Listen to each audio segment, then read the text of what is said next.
I would like to weld the rack engagement mechanism onto this piece here. So there's a bearing here and a bearing here, and a shaft that goes through this piece, and this piece here I want to have welded onto here.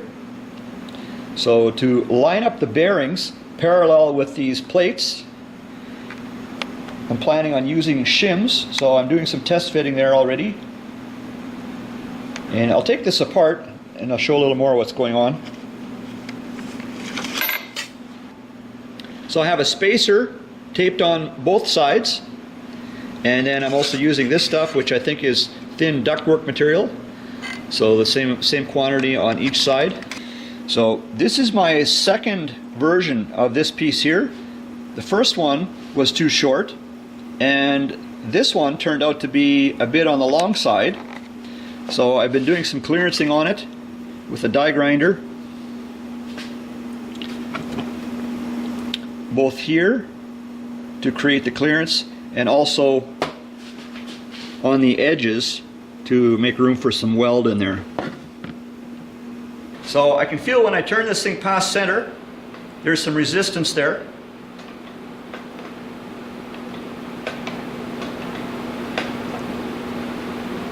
So what I think is happening is that there's not quite enough room for those bearings to freely pass the center point, so it causes a little bit of binding, but I think that's what I want.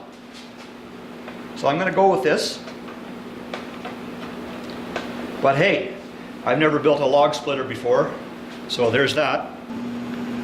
So I think this is ready for me to do a bit of welding, and I've also put some effort into trying to keep some of the anticipated weld spatter off the top of the rack and the top of the bearings and the exposed part of the shaft. And I also put some effort into trying to set the space on those bearings. So now, with these top parts welded, I've lost almost all of my over-center resistance. There's very little of that left. So I think I have to be careful now how I weld the rest of this.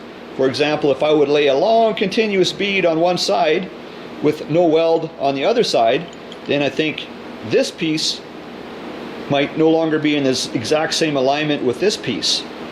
So I think I'll maybe put a small spot weld on one side and a bit of a bigger spot weld on the other side, and then maybe I'll let it cool off, and then maybe I'll come back to the side with the smallest spot weld and put a bit of a longer bead there, and I'm not sure, I might finish off the weld after that point on the other side.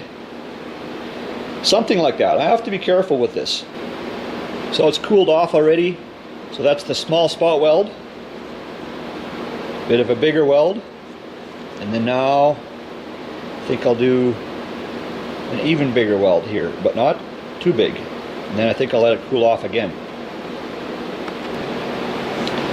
So that's the third weld. So I think I'll let it cool off again. And then the next time around, I think I'll do a full pass on this side. So I didn't do it in a full continuous pass. I did about half, and then I started from the other side, and then I came back around to finish that side off, and then got set up and did the other side a similar way. So this shaft is not tight in the bore. If I would take a guess, I would say there's about 0.5 thousandths of an inch clearance. So I'm going to bond it in there with some sleeve retainer. So the sleeve retainer seems to be working, but the washers that I want to use, they're a little bit too small to fit on that shaft.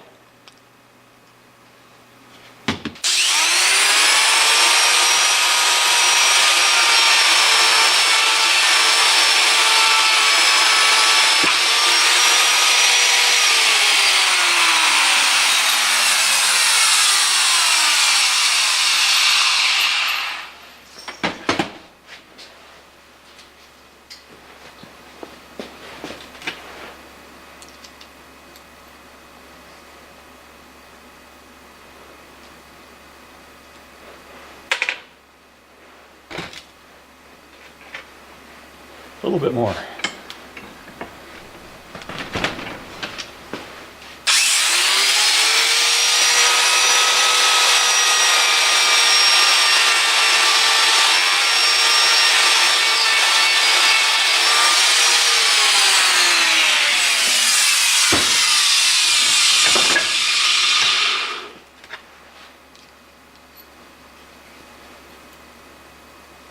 Okay, so that's one.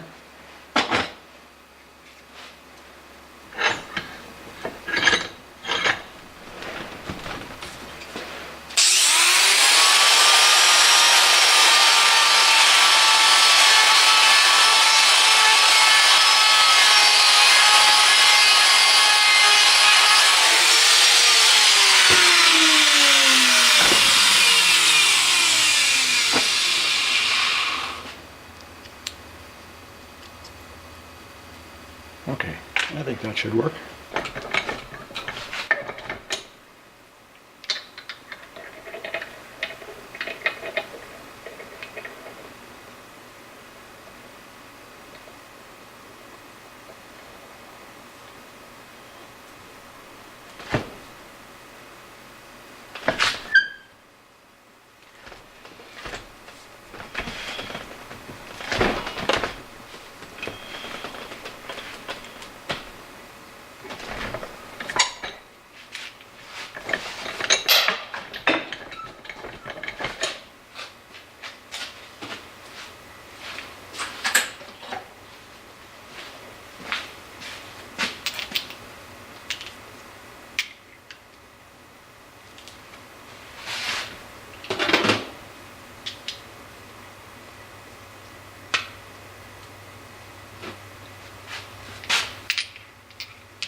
So when installed in this configuration, the bearings contact slightly on the top of the rack, and the bearing on the right, from the camera's perspective, is contacting more than the bearing on the left. So I think that bearing on the left is about 3/1000ths of an inch higher than the bearing on the right.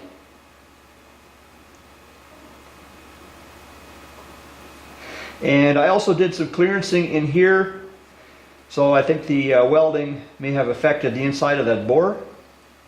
So this is where it's at now. So I suppose I shouldn't complain too much. There was quite a bit of heat that went into these two pieces to weld them together. Okay, well guys, that's another video. Thanks for checking out another one.